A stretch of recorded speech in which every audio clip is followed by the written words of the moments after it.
Salut tout le monde, c'est Sylvain, bienvenue exceptionnellement en ce jour de jeudi, puisque j'ai un grand week-end qui s'en vient. Donc aujourd'hui c'est le Facebook Live spécial de la semaine où je réponds à une question, encore une fois qu'on me pose assez souvent, et que tout le monde va se poser à un moment ou à un autre de sa vie, qui est pourquoi est-ce que je suis malade? Donc, on vient faire le lien directement avec la conférence que j'anime régulièrement en fait pour la symbolique des symptômes et des maladies, c'est-à-dire qui nous explique l'origine, le besoin de comprendre et le besoin d'ajuster notre comportement sur qu'est-ce qui cause le déséquilibre et qu'est-ce qui fait que de l'état de bien-être habituel, on passe à un état de déséquilibre et de mal-être qui fait qu'on a besoin d'ajuster quelque chose ou de corriger quelque chose pour faire en sorte de retrouver cet équilibre. Donc pourquoi est-ce que je suis malade? Il y a beaucoup de facteurs, il y a beaucoup de raisons, il y a beaucoup de situations et il y a beaucoup de cas particuliers. Donc ça va dépendre de beaucoup de choses. Je vais rester dans des généralités pour faire en sorte de mieux comprendre. Pour ceux qui ne me connaissent pas, je m'appelle Sylvain Rochier, je suis massothérapeute de formation. Je suis tranquillement pas vite en train de devenir plus communément appelé un psycho-énergéticien, puisque je suis spécialisé dans l'étude de l'énergétique, inspiré de la médecine chinoise. C'est-à-dire, j'aime étudier le lien qu'il y a entre la pensée, l'émotion et le corps, et les dynamiques énergétiques qui sont associées. Donc ça nous permet de voir quel est l'impact de toutes les situations de notre vie, que ce soit en réponse à une situation extérieure ou à une situation intérieure que l'on crée soi-même. Partant de là, ça va nous permettre de mieux comprendre tout ce qu'on est en train de vivre au quotidien. Donc aujourd'hui, pourquoi est-ce que je suis encore malade? On va faire deux cas de figure pour bien comprendre les choses. La première, ça va être l'origine de la maladie. Est-ce que c'est originaire d'un virus? Est-ce que c'est originaire d'une problématique dite externe? C'est-à-dire que le corps fait face à un intrus, entre guillemets, qui fait que il va générer une réponse plus ou moins grande et plus ou moins épuisante, voire éprouvante, qui fait qu'il va s'épuiser tranquillement pas vite. Ou alors c'est d'origine dite interne, et à ce moment-là c'est autre chose, c'est-à-dire que c'est un état que l'on crée soi-même. Et là ça va devenir intéressant d'explorer toutes les possibilités, ce qu'on va appeler les déclencheurs, qui vont nous permettre de mieux comprendre qu'est-ce qui se passe, qu'est-ce qui est à l'origine de ça. On peut explorer plein de choses. Il va y avoir plein de sujets possibles, donc on va rendre les choses plus accessibles. En général, c'est les dynamiques de réflexion, donc c'est-à-dire le poids de la pensée qui va engendrer une dynamique très particulière qui va faire en sorte qu'on va créer un déséquilibre.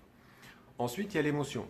L'émotion est une des premières sources de mal-être et de dysfonctionnement en termes d'énergétique, notamment dans le principe de médecine chinoise.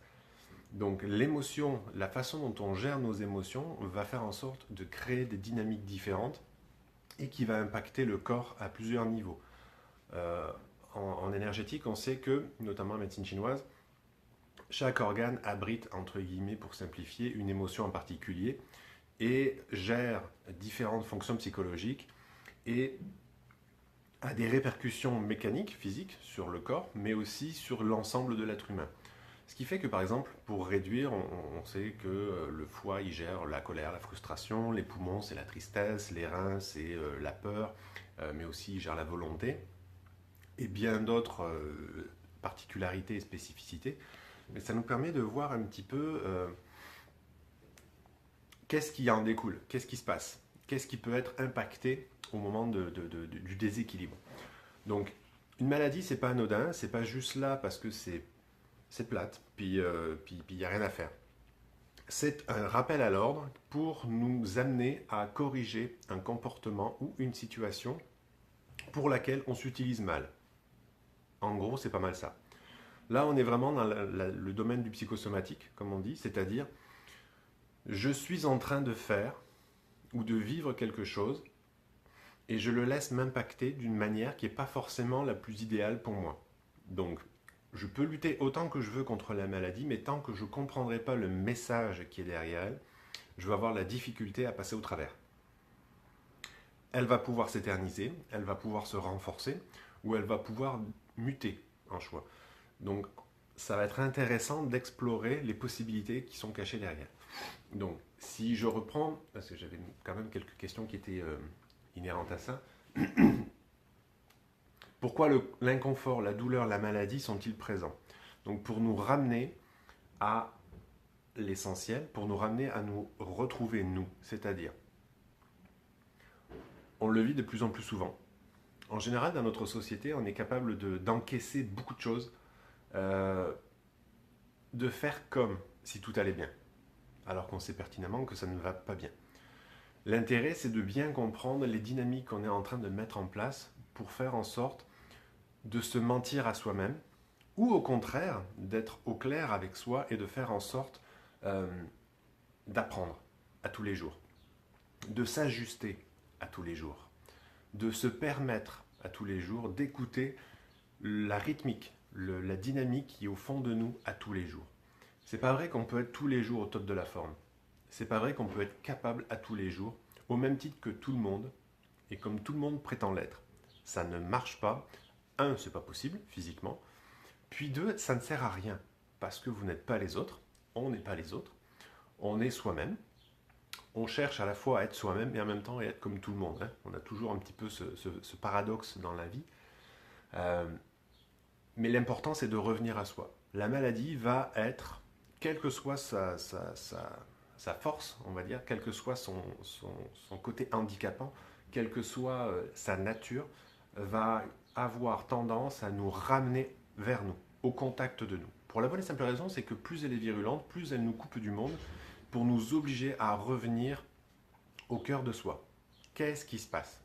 Qu'est-ce qui a besoin d'être corrigé? Qu'est-ce qui a besoin d'être changé pour revenir dans une certaine forme de neutralité? Alors, neutralité, c'est pas le côté négatif, péjoratif, c'est le côté vraiment égal, à l'écoute. Et ça, c'est vraiment important parce que c'est ça qui va nous permettre de nous ajuster, d'apprendre à nous ajuster en temps réel vis-à-vis des situations que l'on vit au quotidien. Donc, c'est vraiment comment revenir à ça. Comment faire pour vivre en meilleure santé? Donc, c'est la continuité logique de ça, c'est-à-dire à tous les jours, qu'est-ce que je fais pour moi? Un, pour m'écouter. Deux, pour me corriger. Et la terminologie de correction, elle n'est pas là pour faire en sorte d'entrer dans une forme de jugement ou de critique ou de quoi que ce soit. Ce n'est pas du tout le but. Le but, c'est simplement d'apprendre à revenir dans une forme d'unité en soi. C'est-à-dire qu'il n'y a pas le mental qui décide, qui fait ce que je veux, entre guillemets, puis c'est comme ça, et puis le corps, il a qu'à suivre. Avec le corps qui, lui, juste est un boulet, un outil qui me sert à réaliser ce que veut le mental. Plus on fait de travail sur soi, plus on s'aperçoit que corps et mental ne sont pas séparés. Ce sont la manifestation d'une seule et unique chose. L'un ne peut exister sans l'autre. Donc pourquoi partir du principe que l'un a prime sur l'autre? Ça ne marche pas, c'est pas possible. Et ça ne va amener qu'à de la difficulté, voire même qu'à de la souffrance. Donc c'est comment on revient à l'écoute de soi pour faire en sorte de retrouver cette union à l'intérieur de soi. Donc c'est-à-dire qu'est-ce que c'est qui se passe? Quel est le besoin du jour? Quelles sont les envies du jour éventuellement? On est sur une précédente vidéo où je vous parlais de la différence entre besoin et envie et sur le fonctionnement nominal du corps. Intéressant de voir comment on se traite soi-même, comment on agit vis-à-vis de soi-même, comment on est capable de ne pas s'écouter et comment on est capable de se faire mal soi-même d'une manière quand même assez virulente et assez souffrante. Donc l'intérêt, c'est vraiment de revenir vers quelque chose qui va nous ramener en nous. Par exemple, moi je sais que pendant une grande partie de ma vie, pendant presque une douzaine d'années, je faisais beaucoup de... alors comment on appelle ça ici au Québec? Amygdalite en fait. Donc c'était vraiment une inflammation de la gorge, c'était jamais bactérien, c'était toujours viral entre guillemets.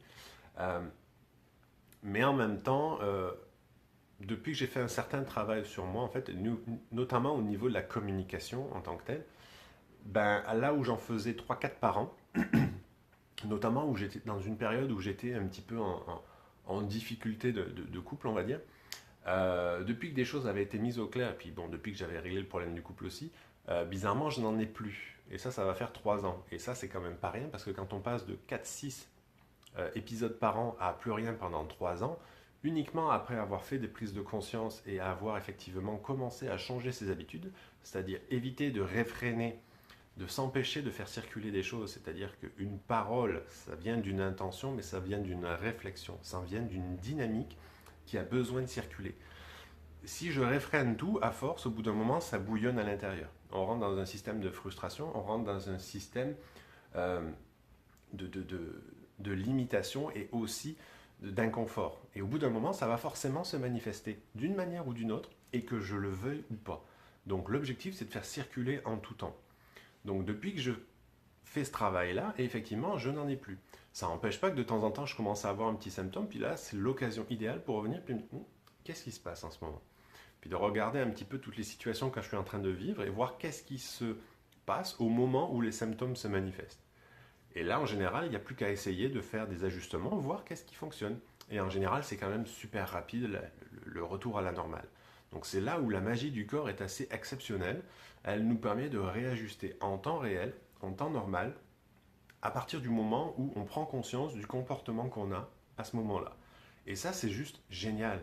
Parce qu'on n'est pas en train de courir partout tout le temps, tout est toujours possible, il n'y a plus de problème. Puis là, le corps nous dit à un moment, hop, stop, ça marche juste pas. Puis là, on devient une victime parce qu'on ne comprend pas pourquoi tout le monde est méchant avec nous et puis la nature, elle n'est pas bien avec nous, ça marche juste pas. On ne peut pas être et contrôlant et puis victime une seconde après parce que ça nous arrange dans ce rôle-là. On est responsable de notre santé. On est responsable du bien-être dans lequel on vit et que l'on crée en soi et autour de soi. Partant de là, ça nous donne plein de pistes de réflexion pour naviguer vers une forme de mieux-être au quotidien et le générer et pouvoir aussi se permettre d'apprendre. La maladie reste une excellente source d'apprentissage pour mieux vivre notre quotidien. Euh, que faire pour garder notre équilibre? Ça, c'est comment on apprend.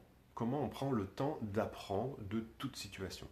Que ce soit en consultation ou dans tous les ateliers que j'offre, c'est toujours la même musique que je vous envoie et que j'essaie de vous partager et de vous faire comprendre. C'est nous vivons dans une école à tous les jours. Quel que soit notre métier, quel que soit notre âge, quelles que soient nos difficultés, quelle que soit notre situation, tout est une source d'expérience. Tout est une source d'apprentissage. Tout est une source d'information. Est-ce qu'on le prend? Est-ce qu'on le veut? Ou est-ce qu'on ne veut pas?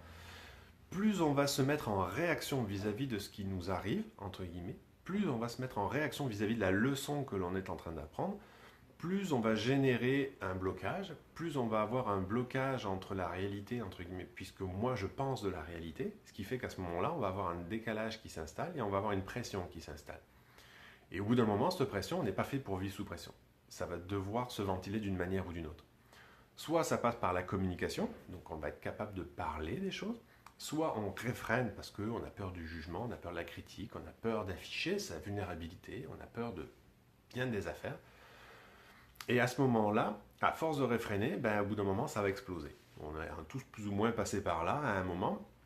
Et la partie la plus explosive, on va dire, c'est quand on arrive dans le système dépressif et burn-out. Et à ce moment-là, on s'aperçoit qu'il est vraiment temps de réajuster.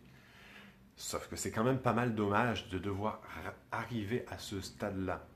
Est-ce qu'on ne pourrait pas revenir tout simplement à quelque chose qui nous amène à réajuster quasiment en temps réel? Donc ça, c'est ce qu'on est capable de faire avec les différents ateliers que j'offre, par exemple, c'est-à-dire revenir à soi ici et maintenant. Quel est le besoin qui se manifeste? Qu'est-ce que je suis en train de faire? Prendre conscience de toutes les situations et de tous les événements qui se passent ici et maintenant. C'est vraiment important de pouvoir effectuer ce travail-là pour se réajuster et bien comprendre ce qui nous cause ce défaut et ce mal-être. Si vous avez d'autres questions, vous avez la plupart des lives qui expliquent un petit peu ça au niveau de plusieurs points de vue. Je vous invite à comme les consulter puis éventuellement poser des questions dessus ou à poser des questions dans celui-ci. Sinon, il y a différents ateliers qui débutent très prochainement justement pour essayer de bien comprendre l'impact de la maladie parce qu'on peut soit venir en termes de prévention, c'est-à-dire ça va très bien en ce moment mais au cas où j'aimerais ça avoir des outils pour comme prévenir et puis savoir quoi faire. Ou alors parce que vous souffrez déjà d'une problématique et c'est comment on peut passer au travers, avoir des outils qui vont nous aider à mieux comprendre ce qui est en train d'être vécu. Il y a une soirée de présentation au niveau de la méditation, par exemple, c'est-à-dire qu'est-ce que ça va me permettre de voir, de prendre conscience dans ma façon d'être. Donc c'est une pratique traditionnelle qui est vraiment tout simplement incroyable. Moi, ça fait plus de 20 ans que je la pratique, puis c'est juste comme ça change la vie radicalement, et on en apprend tous les jours, donc on ne fait jamais le tour puisqu'on est tout le temps changeant. Donc partant de là, ça nous permet d'aller toujours de découverte en découverte. Début juillet, j'ai une activité aussi, elle revient régulièrement, mais j'ai aussi une introduction à la méditation. Donc si vous voulez aller plus loin dans la compréhension et la pratique guidée, ça se passe début juillet, mais ça revient très régulièrement. Sinon, je vous invite très simplement à regarder mes autres vidéos et mes autres ateliers pour faire en sorte de bien voir qu'est-ce qui se présente à ce moment-là. Si vous avez des questions, donc n'hésitez pas, mettez-les en commentaire. Je vous dis excellente journée, à très très très bientôt. Bye bye.